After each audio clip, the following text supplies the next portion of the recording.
les moyens, on mettra des endroits qui vont être luxueux, qui vont ressembler au salon de coiffure traditionnel, entre guillemets. Mais forcément, j'ai vu tout à l'heure une personne type caucasienne, elle rentre, elle a cette facilité de rentrer, de poser des questions. Pourquoi? Parce qu'elle trouve que l'endroit lui ressemble. Et c'est dans ça justement qu'on doit toujours aller de l'avant, pour pouvoir aller toujours vers l'excellence.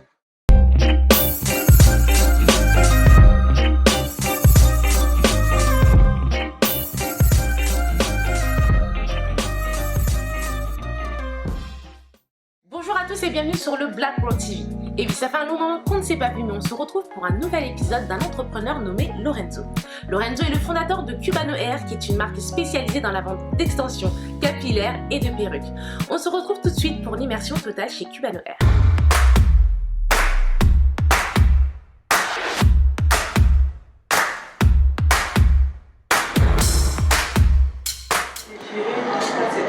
Laisse-moi compter. Ah, il est posé là. Du coup, on est dans le salon. Hein. Tu vois, ça c'est Béné. La fille des problèmes. Là, c'est en bas, en fait. Elle se marie VIP. Ça c'est vrai. Attends, je mets ma télé. Non, c'est Marie. Lui c'est Marie, la sénégalaise, la VIP, qui fait les poses on flic, chic. Dépêche-toi. Dès qu'on parle au caméra. Non, Nicole, elle est plus calme. Elle est plus posée, précise dans son travail. Elle parle pas beaucoup, c'est la force tranquille. Et moi je suis agitée. Elle a gelé. Et moi je suis agitée. Donc, ici, on est 4. Plus moi, ça fait 5. Il faut quoi exactement? Awa, elle est plus dans tout ce qui est coloration. Elle nous aide aussi quand on a. De base, elle est coiffeuse, mais elle est plus spécialisée dans la coloration. En général, la plupart des couleurs qui sont faites au salon, ça va être les effectués. C'est mon bureau où je range tout ce qui est perruque haute, les extensions, etc., etc. Là, vous voyez que les bacs sont vides, ça prouve quand même qu'on a quand même pas mal de vent en semaine. Et donc, j'ai un box aussi où j'entrepose et je les ramène au fur et à mesure ici pour pas tout garder ici. Parce que j'avais une hantise par le passé, pas me mentir, c'est que j'avais toujours des vols et autres. J'ai eu avec certains collègues de mettre les choses au fur et à mesure par rapport à la capacité de vente qu'il peut y avoir là pour nos clients. Donc là, c'est mon bureau. Je mets tout ce qui est confection de base au quotidien, je les range dans des jours, dans des bacs par jour. 2 bacs par jour, auxquels elles doivent le faire. C'est un endroit assez classique pour lequel je m'attarde au quotidien à travailler, surtout dans tout ce qui est prêt. J'imprime en haut, je récupère ici, je colle sur les colis des différents clients pour récupérer. Tout ça, c'est des extensions ou des perruques, on les fabrique au fur et à mesure. Ça peut être des paquets, des bundles comme ça. Normalement, il en fait deux bundles avec une mesure. On l'utilise avec une cloison anglaise, on prend les deux, on amasse, on fabrique la perruque avec, et on prépare de l'autre côté.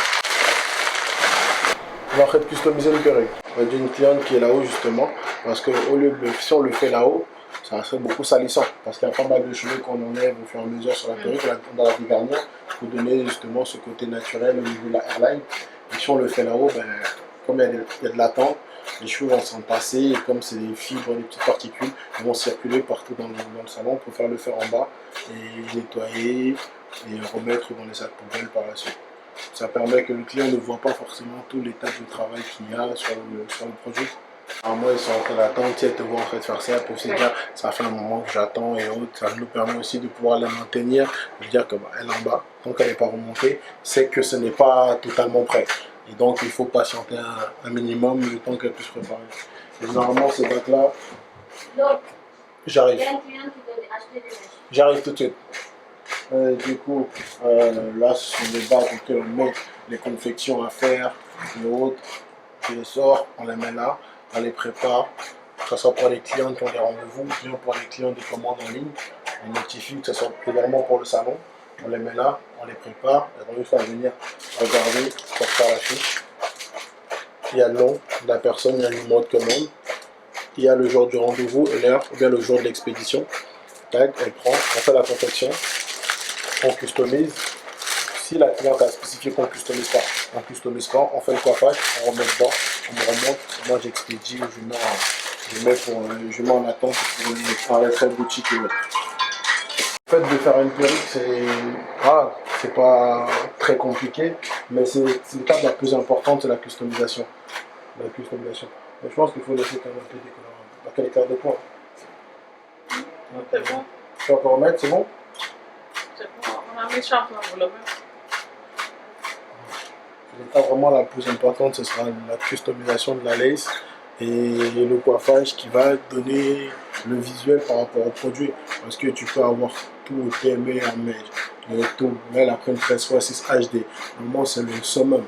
Mais si la custom n'est pas bonne, la pose ne sera pas jolie. Peu importe la technicité, ta pose ne sera pas jolie. Donc mesdames, une bonne lace est égale à une belle pose. Tout simplement. Du coup, les coiffeuses justement sont en pleine prestation. Là, on va dire qu'on a essayé de mettre une petite salle d'attente.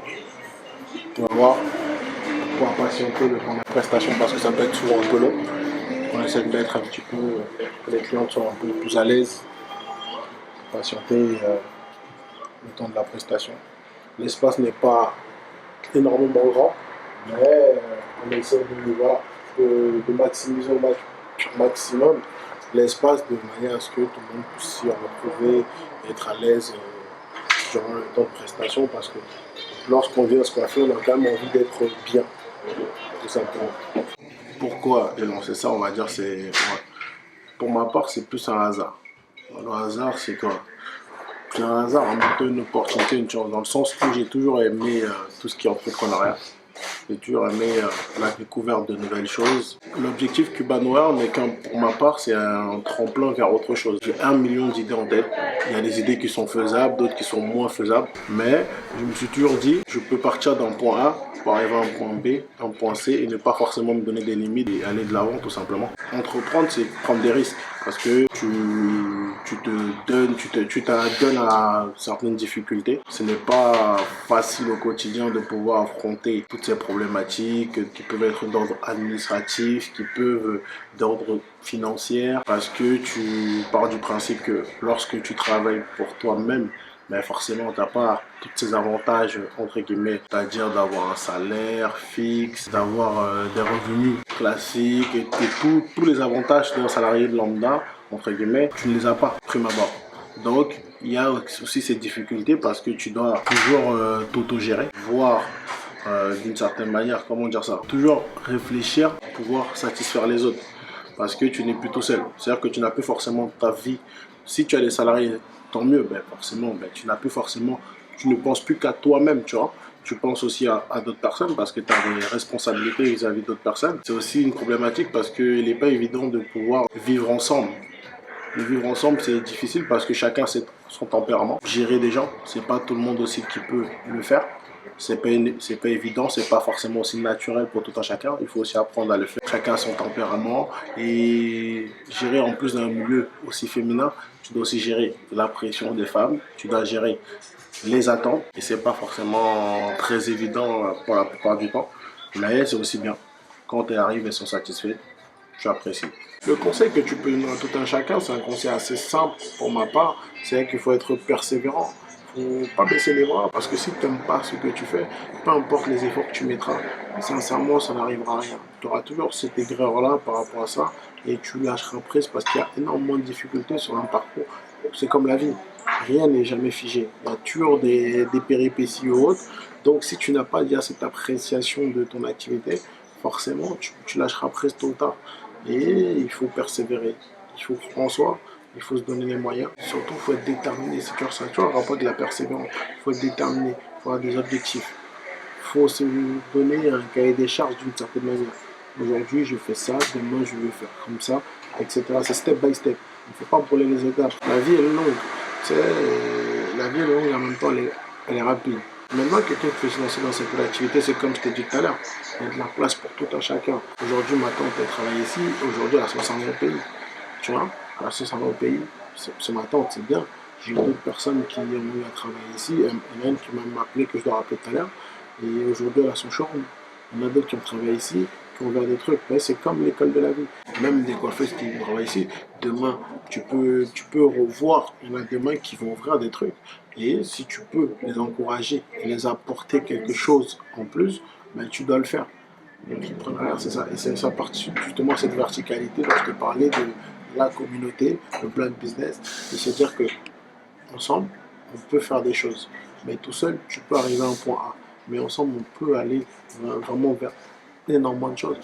Il y a des Franck Provo, il y a des Jean-Louis David, ils ont des chaînes dans le domaine de la coiffure. Mais chez nous, quand on a un qui a un magasin, il en a deux, c'est trop. Là, il a bien fait. Pour lui, il passe à autre chose, c'est que ce business, pour lui, c'est déjà fini. Alors que si on arrive justement à schématiser ces choses-là, mais on peut arriver à pas mal de choses. On peut ouvrir notre business. Aujourd'hui, le domaine de la huile n'est pas forcément destiné qu'à la communauté afro. Il se développe, on sort de cette communauté-là. Alors, on doit justement toujours le plus le pousser. Parce qu'aujourd'hui, tu vois des Weshden, des filles de la télé qui mettent des huiles, tu vois des Nabila, tu vois toutes ces personnalités-là qui n'ont rien à voir avec la communauté afro. Alors que lorsqu'on mettra les moyens, on mettra des endroits qui vont être luxueux, qui vont ressembler au salon de coiffure traditionnel, entre guillemets, mais forcément, une personne, j'ai vu tout à l'heure une personne type caucasienne, elle rentre, elle a cette facilité de rentrer, de poser des questions.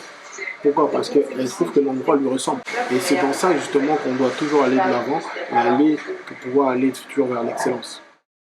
L'épisode 7 est terminé pour aujourd'hui, mais on se retrouve très prochainement pour l'épisode 8 sur le Black World TV. N'hésitez surtout pas à nous suivre sur notre chaîne YouTube et sur nos réseaux sociaux. Au revoir!